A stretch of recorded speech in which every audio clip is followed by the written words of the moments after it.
Hello everyone, welcome back into this channel, and in this video I would like to show you the way how to set your team chat on Zoom application by iOS or iPhone. So the first thing you have to do, open your Zoom application, and whenever you open it, sometimes you will be peering into the meeting section.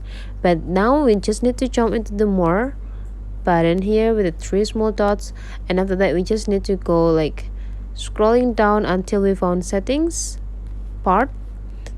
In the setting parts, there will be a lot of options that we can set. Either we want to set the meetings, contact matching, team chat, general, or accessibility.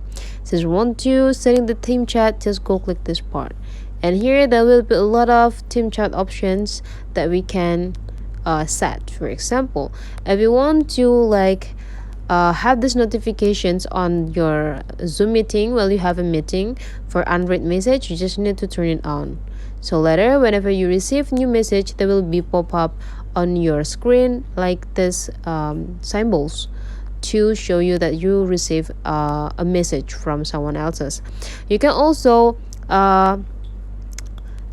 viewing the unread message in a channel from the first unread message or the latest unread message. But for me, I will like to do with the latest unread message.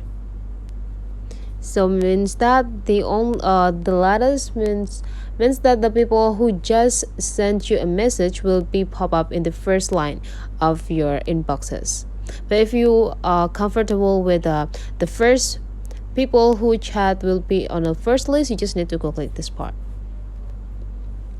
And whenever you are finished setting your team chat on a Zoom application, you can just go back, and these settings will be automatically saved into your Zoom account. So that's the way how to set your team chat on a Zoom application. Hopefully this tutorial is really helpful for you. Don't forget to leave some comment, like, and subscribe into this channel and discover more about Zoom tutorial through this channel.